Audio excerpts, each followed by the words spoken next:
নির্বাচিত মেমারি 1 নম্বর ব্লক তৃণমূল যুব কংগ্রেসের সভাপতি হয়েছে সাবির। আপনারা সকলেই জানেন বিজয় দশমীর শুভেচ্ছা জানানোর জন্য আপনার কাছে এসছে। বিজয় দশমীর শুভেচ্ছা জানাচ্ছে, শ্রদ্ধা জানাচ্ছে। তার সাথে সাথে ওকে আশীর্বাদ করুন যাতে ভালো করে কাজ করে। সাবির। মেমারি বিধানসভার বিধায়ক মধুসূদন ভট্টাচার্য মহাশয় পূর্ব বর্ধমান জেলা তৃণমূল যুব কংগ্রেসের সভাপতি রাসবিহারী হালদারের নির্দেশে মেমারি 1 নম্বর ব্লক তৃণমূল যুব কংগ্রেসের পক্ষ থেকে আয়োজিত হলো এক বিশেষ কর্মসূচি।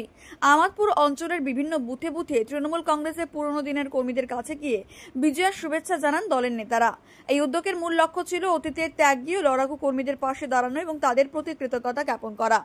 এই অনুষ্ঠানে উপস্থিত ছিলেন মেমারি বিধানসভার বিধায়ক মধুসূদন ভট্টাচার্য মহাশয়, মেমারি 1 নম্বর ব্লক তৃণমূল যুব কংগ্রেসের সভাপতি সাবির মণ্ডল মহাশয়। তারা পুরনো কর্মীদের সঙ্গে সময় কাটান, তাদের অভিজ্ঞতা শোনেন এবং আগামীতেও তাদের সক্রিয় অংশগ্রহণ কামনা করেন। এই কর্মসূচির মাধ্যমে দলের প্রতি কর্মীদের আস্থা ও ভালোবাসা আরও দৃঢ় হবে বলে মনে করছেন স্থানীয় নেতৃত্ব। যুবর প্রেসিডেন্ট সাবির মণ্ডল কাজ করবে, আপনাদের সেবা করবে, আমাদের কাছে আশীর্বাদ চাইতে হবে। ঠিক আছে, বিজয়ের শুভেচ্ছা জানাচ্ছে সাবির মণ্ডল। মেমারির নতুন তৃণমূল যুব কংগ্রেসের সভাপতি হয়েছে, আপনাদের সংবর্ধিত করছে।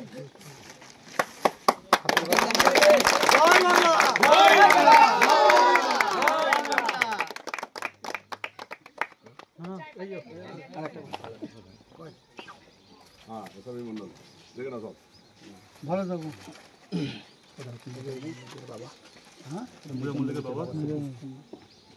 ভালো আছো?